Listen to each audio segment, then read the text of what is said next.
Hello there, my name is Stephen P. Williams, and this is the rise and fall of the magnetic field. To fully understand the workings of the Earth's magnetic field, you must understand how the planetary body is formed. They are not formed by millions of years of dust collecting, and there is no evidence to support that theory. Although after a planetary body is formed, they do collect massive amounts of space dust, thus growing in size. Here we are looking at a solar flare that has created a mass ejection of material from the sun. I call these particular types of ejections Genesis bursts, as these type of ejections are planetary birthing ejections, planets that may one day have the ability to harbor life. Looking at this zero-G water test done in the space station, we can see what happens to these Genesis bursts.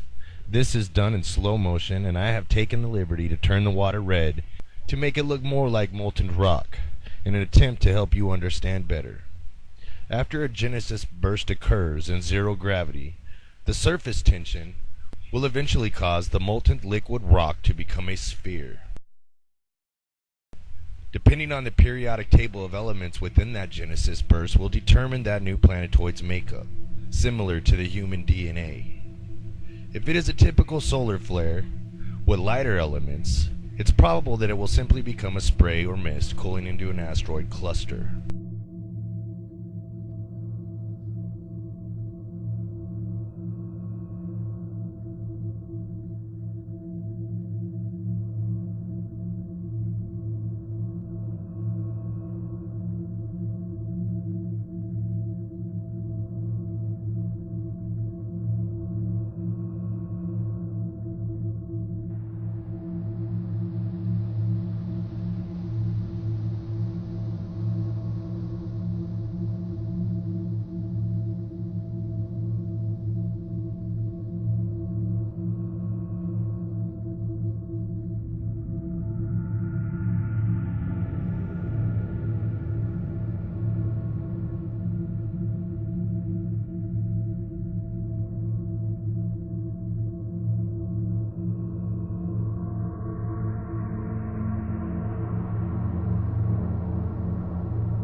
Sometimes these Genesis bursts with heavier metal elements will form one big Jupiter planetoid.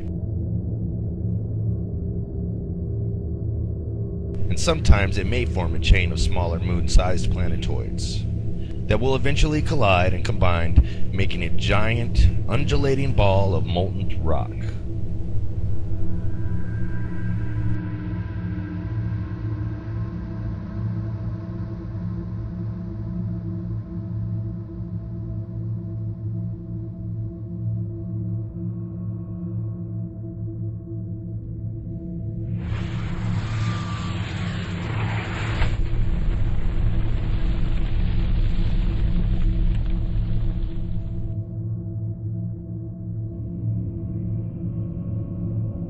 So now that you are fully aware of how a planetoid is truly formed, we can now move forward to the birth of the planetary magnetic field.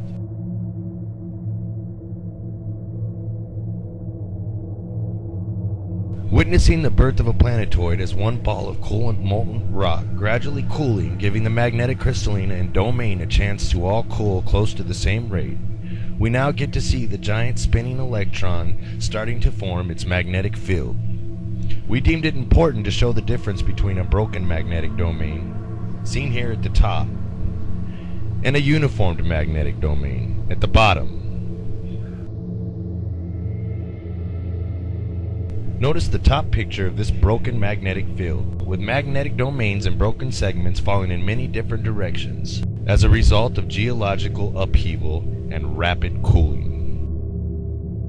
Now let's look at the bottom picture of a uniformed magnetic domain, the crystalline all facing one direction. This is the result of slow cooling as a planetoid moves out away from the sun and into or through the Goldilocks zone. This planetoid representing the young newborn Earth. Zooming in closer, we see a nice, even magnetic domain with all its magnetic lines and a relatively smooth domain. This kind of planetoid is ideal for colonization, given that it is within the Goldilocks zone of the Sun, Mars being a perfect candidate. The Goldie zone serves two important services to life. Water, being one of the most important elements through the universe, is everywhere. This element can exist in three forms. Moving from the planet to the Sun, we will go through them. Ice, furthest from the Sun, water, in the ideal habitable zones, and vapor, or steam, closest to the Sun. A new-formed planetoid traveling through these zones are given a chance to cool slowly, as these planetoids have not had the time to collect heavy water to form oceans.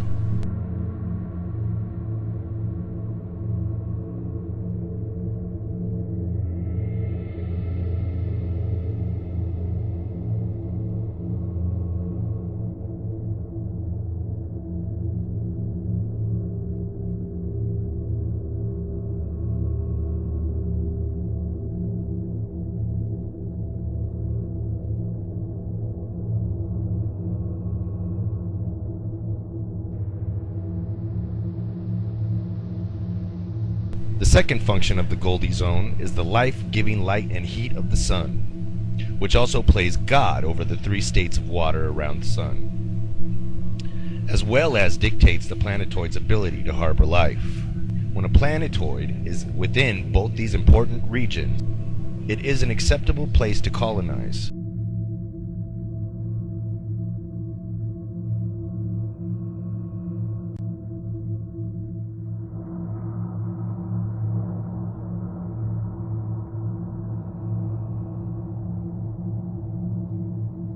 Let's watch the process of a planet in the Goldie zone.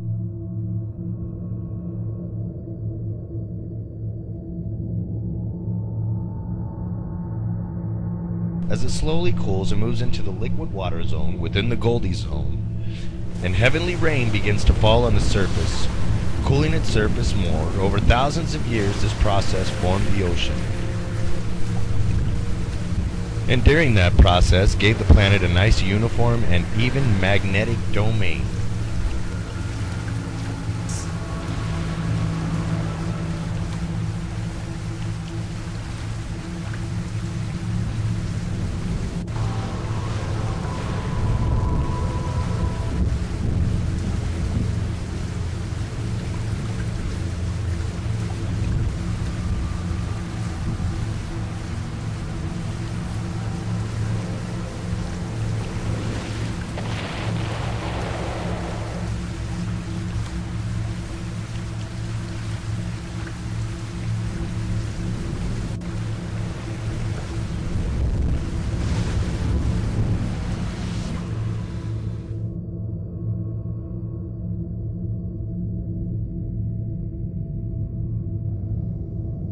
Here, after over thousands of years of cooling, we see small oceans and an atmosphere have formed on planet Earth.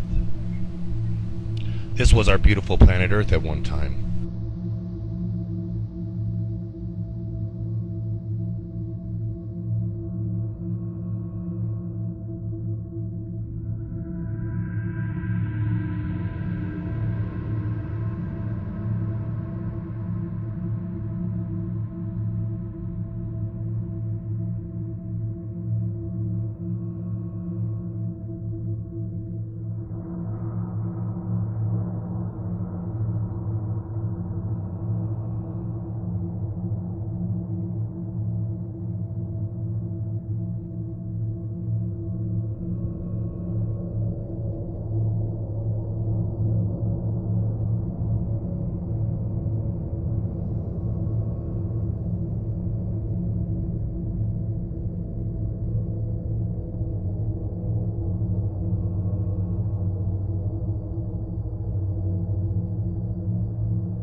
Let's zoom in to take a closer look at the new formed magnetic domain.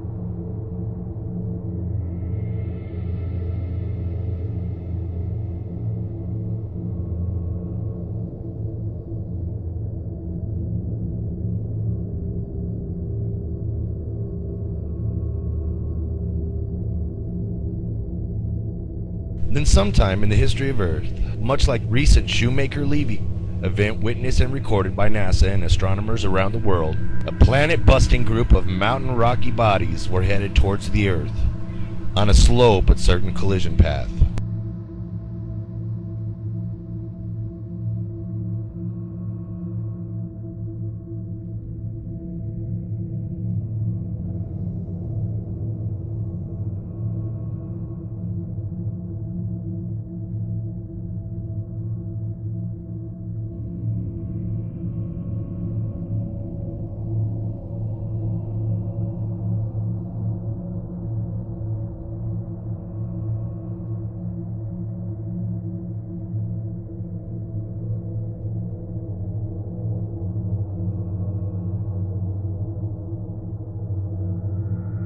When these planet busters hit the Earth, they completely destroyed the hardened crust, and our then relatively perfect magnetosphere.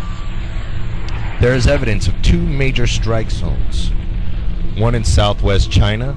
I did a documentary video on this called The Devil's Mask.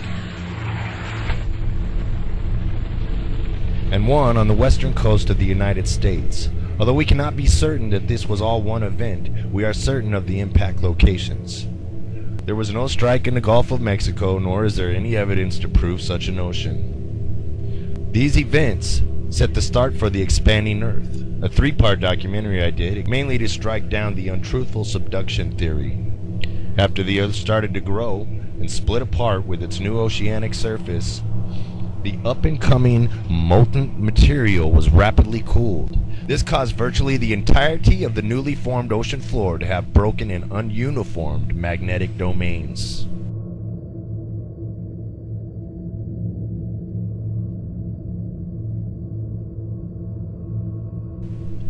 So you have seen the young Earth's beautiful magnetic domain, and you have seen the cause of the start of its destruction.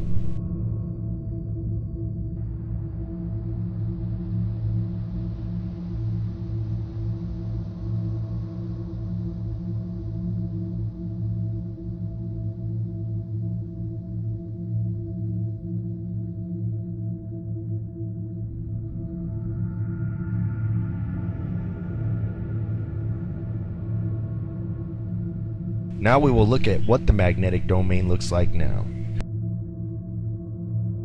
On the exposed landmasses from the old Earth, before the impact, to the new formed crust, from the continuously expanding oceanic floor, we see the differences in the magnetic domain of the crust. We can now start to see our Earth's magnetic field is dying, and the cause of it. In part 2 of this documentary, we will be observing the published scientific data to back up this theory.